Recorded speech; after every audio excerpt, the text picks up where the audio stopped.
Hi, my name's Josh Fishy. I'm an officer with the Austin Police Department, Region 4 District Representatives. And it's my honor today to be sitting with Lieutenant Ernie Hinkle, who served honorably 35 years in the Austin Police Department. Lieutenant Hinkle is also the author of a great book that I'm still in the process of reading, Lieutenant, A Street Cop Stories. Fantastic book available on Amazon.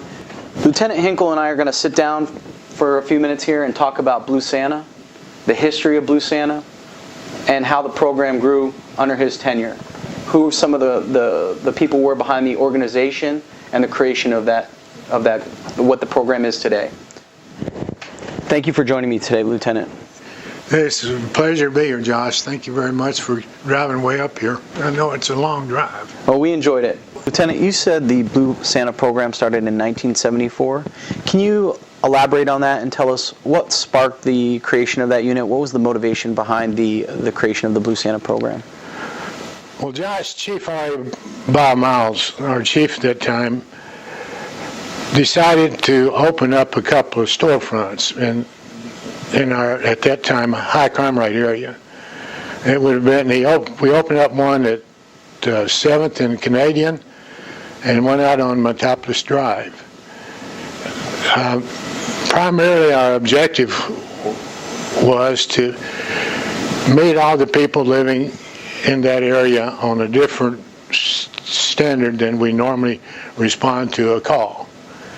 And our area was located between the river south and Manor Road north, I-35 on the west side, all the way to the city limits on the east side, which covers a pretty big area.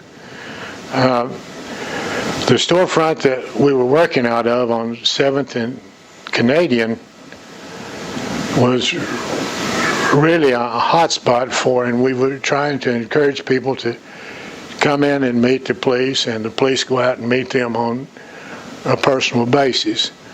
Assigned to that unit at the time was Dan Richards, Billy Fuentes, Sergeant Roosevelt Sampson, Sergeant Ray Sanders, and I.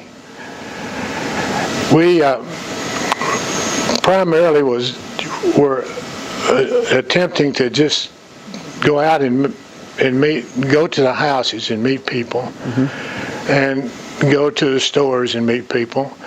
And along the way, we were talking about how they could prevent crime and crime prevention.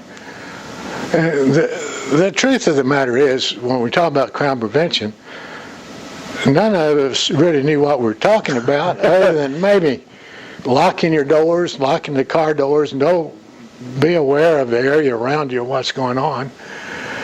And I had written a letter to a lieutenant in Beaumont, Texas, and I heard that they had started a program something similar to that, and I asked him how he defined what crime prevention was.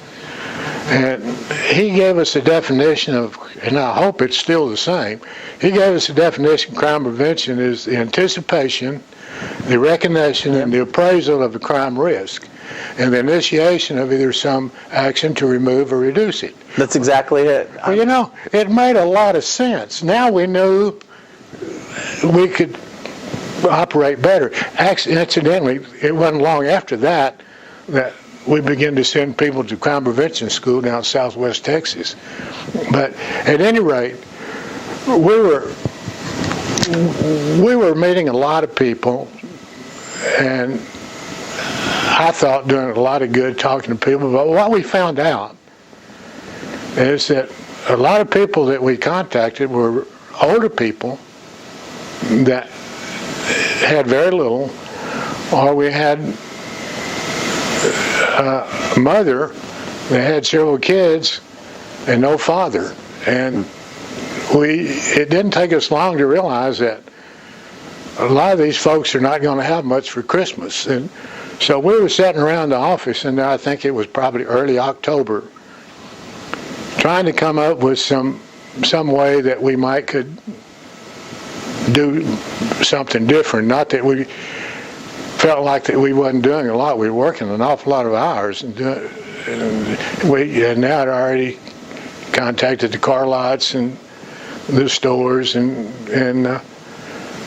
it was really a workable situation. Well, we were sitting around the office and decided that we'd try to come up with something to do for Christmas. It was coming up on us before we knew it. So there were 6 of us there, and we all decided, well, we'll just donate $20 each. Well, you know, we wasn't making that kind of money either, and Christmas was coming up, and I think old Dan Richards said, well, maybe we could go out and make this public. And Ray, we talked about it a little bit, and it said, yeah, Ray said, well, I'll contact American Statesman. And so I said, well, I'll contact the APA. And anyway, so we talked about it a little bit and county tabled it. Now we decided, what are we going to name it? Let's just name it Santa Claus will come, or that we didn't like that. We threw out several different answers, questions, and Sergeant Ray Sanders spoke up and he said, well, we're wearing blue uniforms. Let's just call it Blue Santa. Boy, that's great. So it's Blue Santa. So that's how it started. So Ray went. And that was Sergeant Ray Sanders? That was Sergeant Ray Sanders. Okay. Right now, he went on up the ranks. He retired as chief and is living in Lockhart, Texas now. I haven't talked to him in a long time, but he's a great person. Anyway, Ray went and talked to American Statesman, and they run a little article on it. I went and talked to APA, and they donated $150. And in the 1st of December, we really started getting a lot of people just drop by and drop off stuff. Well, we made so many mistakes that first year. It was a mess. It was a job, but it was a mess. So we decided now it's 1st of December. I go and talk to all of the shifts, which at that time we only had one police station. That was the main one, 7th and Frontage Road now. And we had 3 platoons, and I went round the clock, talked to all 3 of them about when they made calls, if they found someone that wouldn't have much Christmas, to please send us a memo about it, and we would try to add it to our list of people we're going to see. So that's how you identified the families that might need something, was from the patrol officers? A lot of it was from the patrol officers, and a lot of it was from our personal contacts. Right, that you had from those storefront stations. That really got us thinking about trying to do something through the storefronts.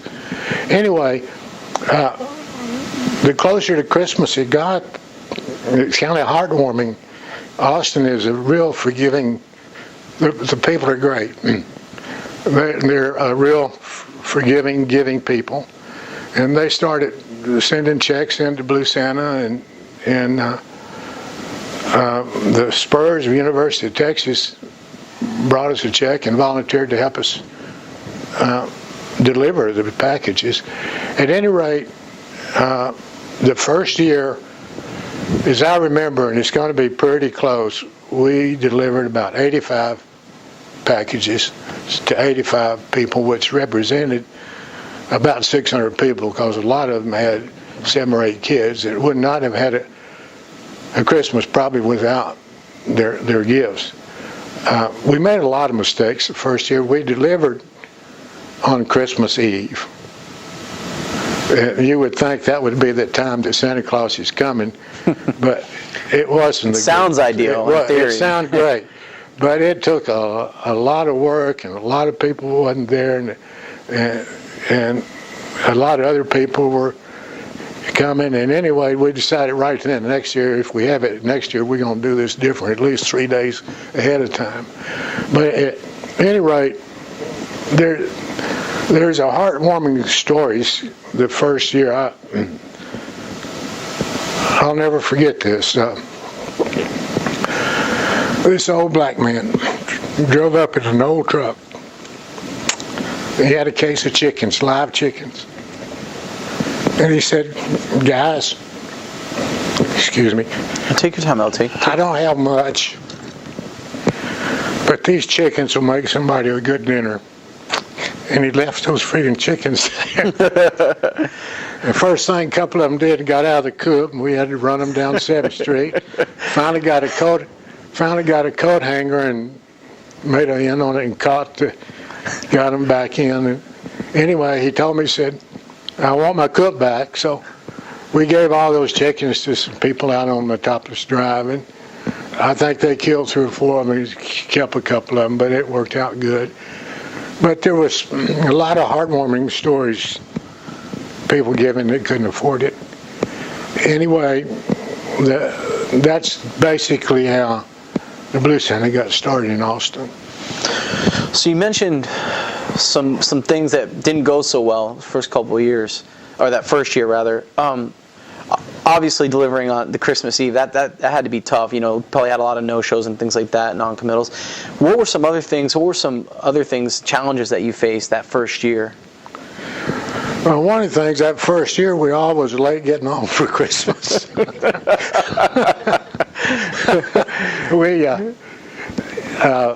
Excuse me. No problem. No need to apologize. That's a great story, by the way. That must have been a sight, LT. But I gotta say, that must have been a sight. A bunch of cops running around trying to catch those chickens. That in itself is a story right there. I thought to myself, I'd sure like to shoot them damn chickens, but it might have been easier, right? Anyway, the second year, we never thought much about it.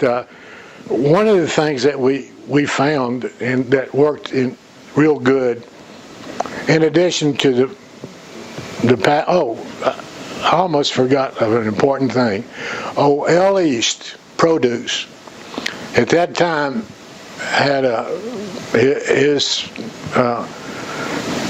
store, and where they killed their chickens, his production was on 8th Street, right behind the police station. The guy was always catching the chicken running loose and putting it in somebody's car, but has nothing to do with Blue Santa. But anyway, somebody from L East called me the day before Christmas Eve and said they wanted to give everybody a hen for Christmas of the packages that we delivered. And they brought about 100 hens out to that frontage. That first year, 100 hens, wow. They bought 100 frozen hens and dropped them off. They brought them sometime during the night before we got there, Christmas Eve morning, and they were sitting out by the door out there. So we was able to put a hen with each package, which was great. But in addition to that, after we delivered, we went back to these. So we had a line of people at 7th and Canadian wanting gifts for their family. So we gave everything we had left. It was all gone. It worked out great, because what was so good about that, in my observation, they were coming to us. Right. Before that, we were going to them. To me, that was an important thing. It showed that they sort of embraced the program, right? Or and that they were somewhat depending on. They began to see us in a different light from just, If you ever stop, I know you think about being a cop all the time, but it's hard to make somebody like you when you're putting your butt in jail. Right. And you go to a house and the mama's beat up on the daddy, or daddy's beat up on the woman, and you're going to arrest somebody. And I always felt like the best way to promote community relations was each call you made. Right. And it's hard to do. The cops need to meet when they have an opportunity, people, without being asked to be there. Right. Of course, that's a two-way street. They can also have a responsibility to know the cops. Anyway, that's basically our first year. Second year, we did a lot differently. We had 10 of the district officers come down about 3 days before Christmas and help deliver the packages. And then some civilians wanted to come by and see if they could help. The Spurs at the University of Texas came down and helped. I think we as I remember, and I stand to be corrected, but I think we took maybe 147 to 150 packages. That next year. Next year. You mentioned earlier, the Chief, what was the Chief's name? R.A. Bob Miles. Miles, Chief Miles, of course.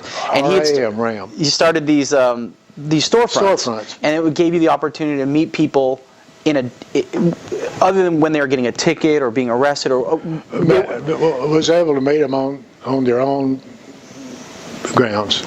Right, in a more friendly context. We wasn't asked to go there. We went there voluntarily to say hello, how you doing, and want you to know who we are and how you're doing, and if we can help in any way. Primarily to try to prevent so many calls from coming in, because we were really in a high crime rate area at the time. But meeting people on a friendlier basis helped a lot. And that was kind of the spring from which Blue Santa That's how it rose happened. from, right? Without that, it wouldn't have happened. So when Chief Miles saw the program the first year, what was the chief and some of the other command staffs, what was their response to it? Were they supportive of it? Were they, I mean, what was the tone from the command staff? The staff was all for it. In fact, they promoted it all they could, and it really helped a lot. Even the officers were somewhat backish to start with, but after they saw the sincerity in the program and who it was helping, we had great cooperation from everybody. I can't think of anyone that criticized the program as far as cops go. And I know you touched on this a little bit. You kind of gave the geography that those storefronts served. But that first year, if you can think about that first year, I know you served 100 and something families, I think, right? Was that what you said? I think the first year about 85.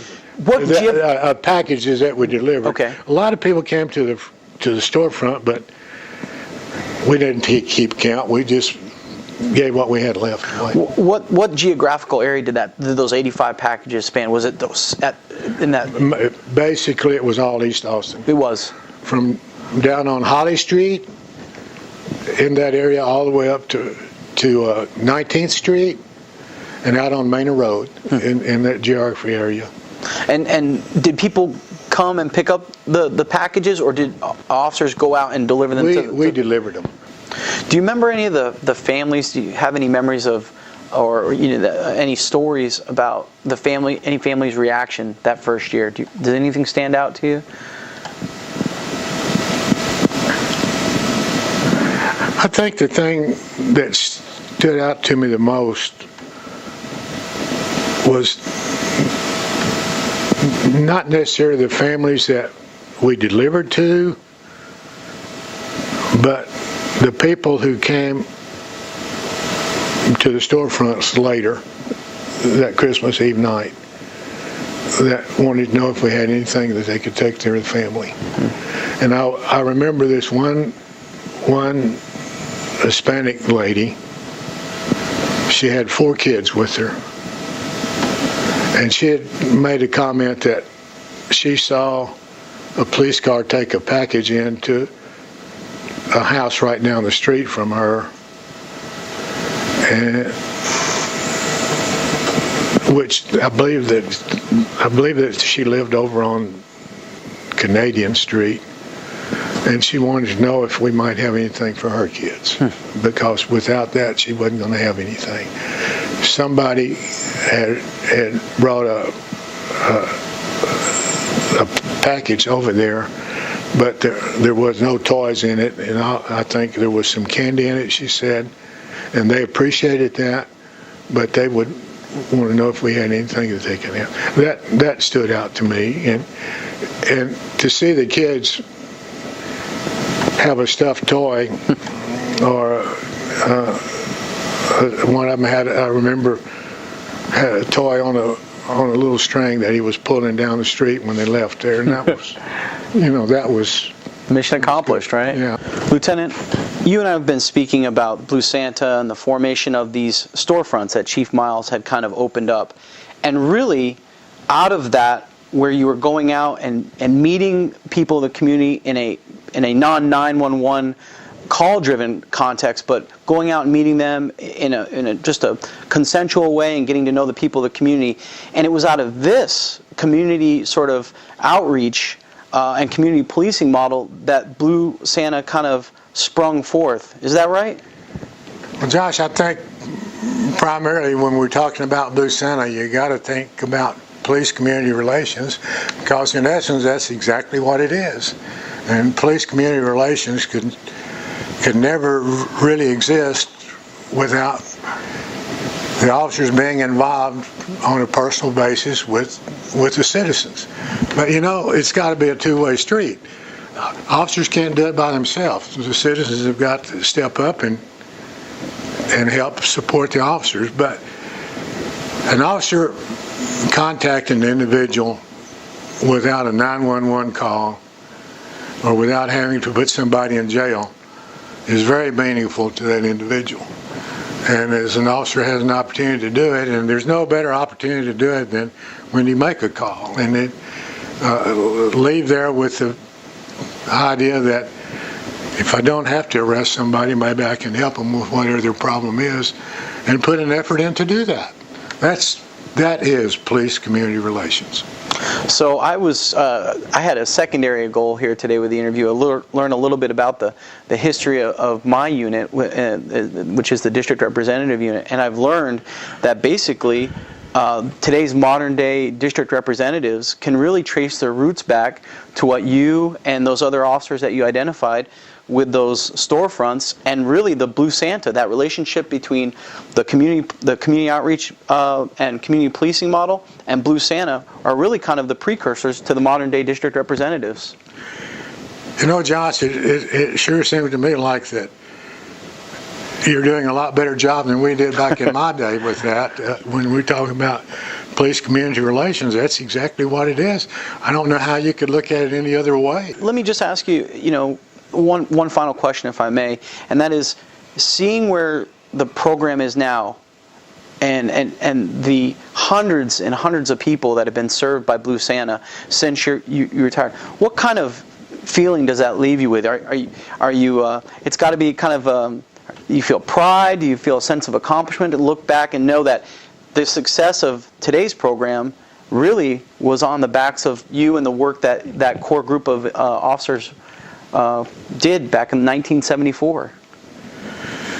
Well, Josh, I don't know. I look at it maybe in a little different way. As far as being proud, really, we didn't do anything that any other officer would not have done. We were just afforded the opportunity and began to try to think out of the box a little bit on how we could contact people without being asked to be there. It's unbelievable the way that program has gone, and to think that we had a little to do with it is heartwarming. But really, the thing that I'm proud of is that the people that receive something from Blue Santa are the people that I'm proud of. That really, if it'll help them in any way to have a better Christmas or a better life, that's what it's all about. It's not about me or you or anybody else who started it. It's about the people that's keeping it going. Spoken like a true street cop, even humble to this day, when trying to give you that compliment and the obvious connection between the hard work you did in 1974 and the success we have now. So I just want to say thank you, Lieutenant, for everything. Thank you, buddy. And we appreciate what you did and sitting down with us today. Thank you for driving way up here. Oh, no, anytime. It's been 20 years since I got to really talk to a cop very long. Well, thank you for having us, and thank you for talking about Blue Santa. You're quite welcome. Thank you.